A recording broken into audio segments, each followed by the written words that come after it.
everybody in Texas. Kristi Noem has, as you know, been there and will continue to be there. And we're working very close with representatives from Texas, and it's a horrible thing that took place. Absolutely horrible. So we say God bless all of the people that have gone through so much, and God bless the state of Texas. It's an incredible place. Any questions, please? President, are you still planning to phase out FEMA? Well, FEMA is something we can talk about later, but right now they're busy working, so we'll leave it at that. Go ahead.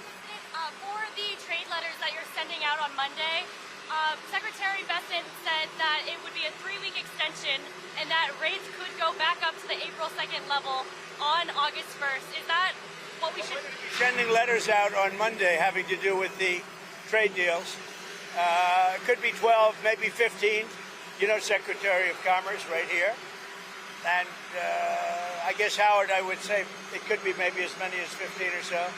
And they'll be going out on Monday, and some will go out on Tuesday and Wednesday, and we've made deals also. So we're going to have a combination of letters, and some deals have been made. Your reaction to Elon Musk starting a third party? I think it's ridiculous to start a third party. We have a tremendous success with the Republican Party. The Democrats have lost their way, but it's always been a two-party system.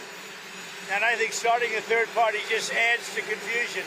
It really seems to have been developed for two parties. Third parties have never worked. So he can have fun with it, but I think it's ridiculous. President, what's your feedback? Golden key back from Elon. Go ahead. What's your message going to be to Netanyahu tomorrow? Well, we're working on a lot of things with Israel, and one of the things is probably a permanent deal with Iran. In other words, they have to give up all of the things that you know so well. The attack turned out, according to every single atomic energy commission, that was a complete and total obliteration. And we had the pilots, as you know, at the White House on Friday. They were incredible. And they confirmed that. They know better than anybody, by the way, but they confirmed that. Every bomb hit its mark perfectly. And they would have to start all over again at a different location. This one is, the word I used was the correct word, obliteration. What will your message be on Gaza to Netanyahu? I think we're close to a deal on Gaza. We could have it this week.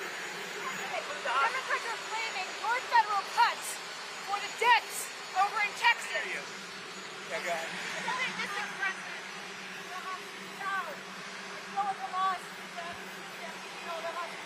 I think there's a good chance we have a deal with Hamas during the coming week, pertaining to quite a few of the hostages. Yeah. You know, we've gotten a lot of the hostages out, but pertaining to the remaining hostages, quite a few of them will be coming out. We think we'll have that done this week. Mr. President, do the tariff rates change at all on July 9th, or do they change on August 1st? What are you talking about? Tariff rates, do they change on July 9th or August 1st? They're going to be tariffs. The tariffs are going to be the tariffs. I think we'll have most countries done by July 9th, yeah. Either a letter or a deal. But they go into effect on August 1st. The tariffs go into effect August 1st, but the president is setting the rates and the deals right now. Okay?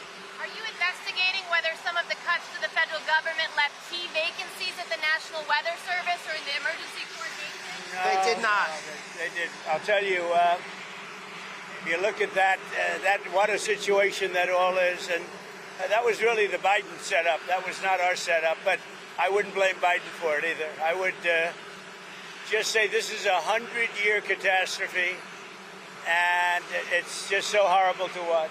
Are you planning to visit Texas, Mr. President? Probably on Friday. We wanted to leave a little time. I would have done it today, but we'd just be in their way. Probably Friday. Mr. President, have you been briefed on the ship that was hit in the Red Sea? Do you know if the Houthis attacked that ship today?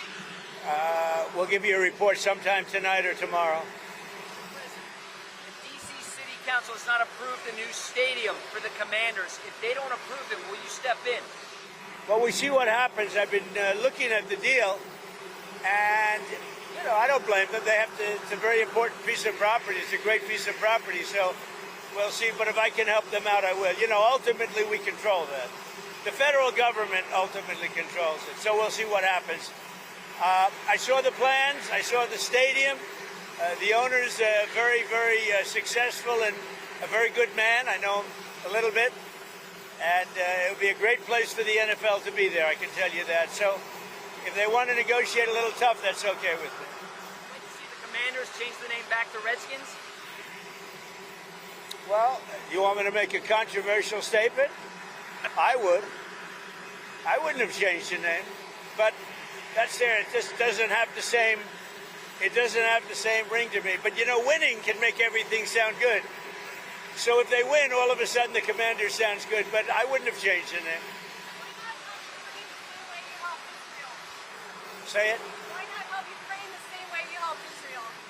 I am helping Ukraine. I'm helping it a lot, and it's a war that should have never happened. It's a war that should have never started. If I were president, if the election weren't rigged, and it was rigged just so badly, and that's come out. Read Miranda Devine in the New York Post today.